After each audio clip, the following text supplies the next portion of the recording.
Wekundu wa Msimbazi Simba watakuwa nyumbani katika uwanja wa KMC Complex wakiwakaribisha TRA kutokea huku katika jiji la Arusha katika mchezo wa robo finali mashindano ya kombe la TFF, watu wengi wakifahamu kama kombe la shirikisho la CRDB. Tunakwenda kuangazia mchezo huu kinagaubaga, bila kusahau mbinu za walimu wa timu zote mbili, kwa maana ya Etienne Daragije wa TRA lakini pia Steve Barker wa klabu ya Wekundu wa Msimbazi Simba. Lakini pia je, nafasi ya Simba ni ipi kufikia rekodi ambayo ni muda mrefu wamekaa pasipo kutinga fainali ya mashindano ya kombe la TFF? Naitwa Leopold John, niko hapa na Shabel Daniel kama mchambuzi kinara kwa siku ya leo.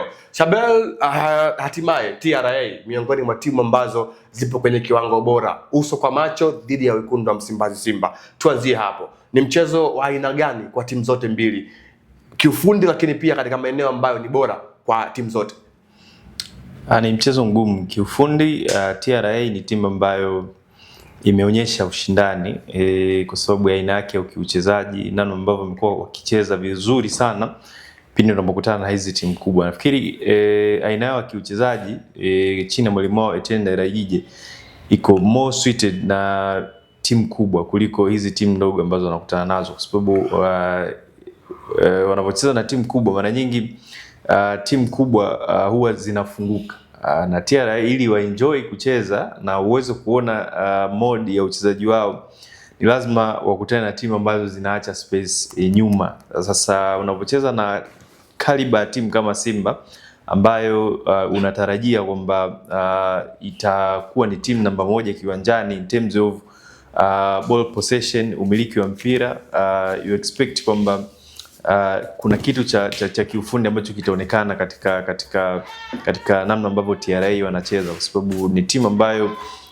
against hizi timu kubwa imeonyesha uwezo wa kukaa nyuma, kujaribu kuzuia vizuri, lakini pia kutumia mipira mirefu ama counter attacks kujibu mashambulizi kwa haraka na kulifikia lango la upinzani la timu pinzani. Ndo game plan ama ufundi wa mwalimu Etienne Daragije namna ambavyo anaiset TRA kucheza. Nikizungumza kwamba ni timu ambayo inatumia mipira mirefu, nazungumza kwamba ndo strength yao kubwa kutumia mipira mirefu. Yaani TRA uchezaji wao wanakulazimisha mpinzani na wewe uweze kuzuia.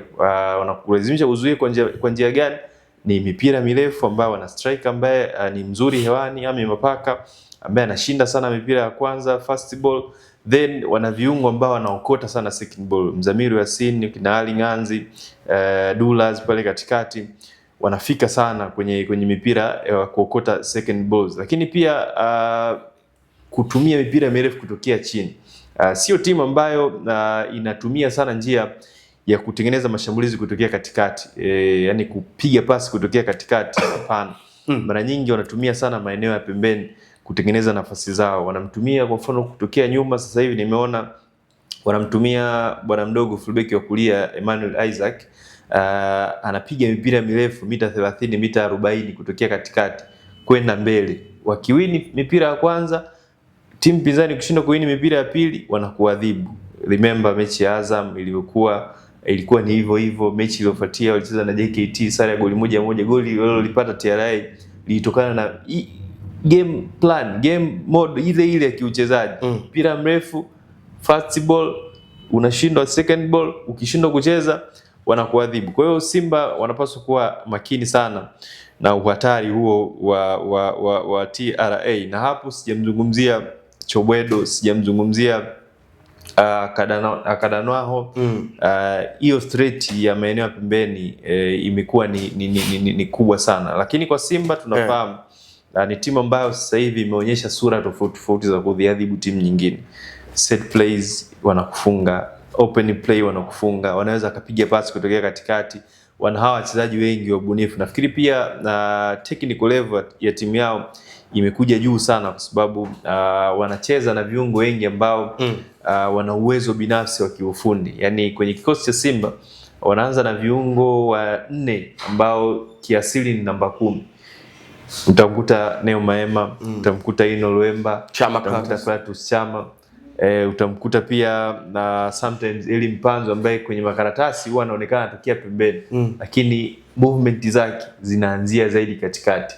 Kwa hiyo wana overload sana eneo la katikati kwa ajili ya kupata ile combination play ambayo inaweza ikawavuruga wapinzani, na uwanja ni rafiki kwao, kitu ambacho kinaweza kikarahisisha kazi yao, ikaweza kuwa rahisi kuwadhuru TRA katika mchezo huu.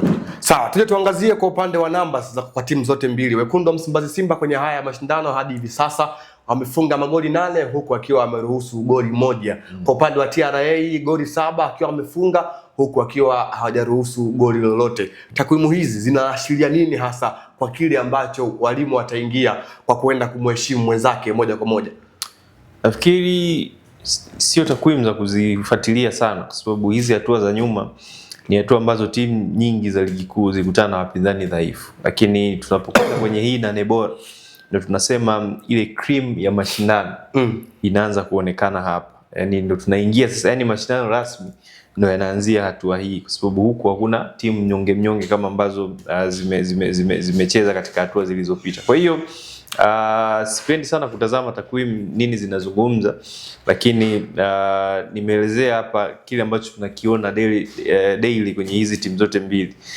Ndio maana nadhani tu focus zaidi hapo, kwa sababu kwa Simba unaweza kaona vikosi walikuwa wanaanza navyo kwenye mechi zilizopita za hatua ya awali hakitofanana na kikosi ambacho wataanza nacho katika mchezo huu wa TRA. Kikosi ambacho TRA walikuwa wanaanza nacho katika michezo iliyopita sio ambacho wataanza nacho pia katika mchezo ambao wanakwenda kucheza dhidi ya Simba. Kwa ni mechi ambayo ni taswira tofauti na ni mechi ambayo itatoa kitu tofauti ambacho hatujakitazama katika michezo ya timu zote hizi mbili ya awali.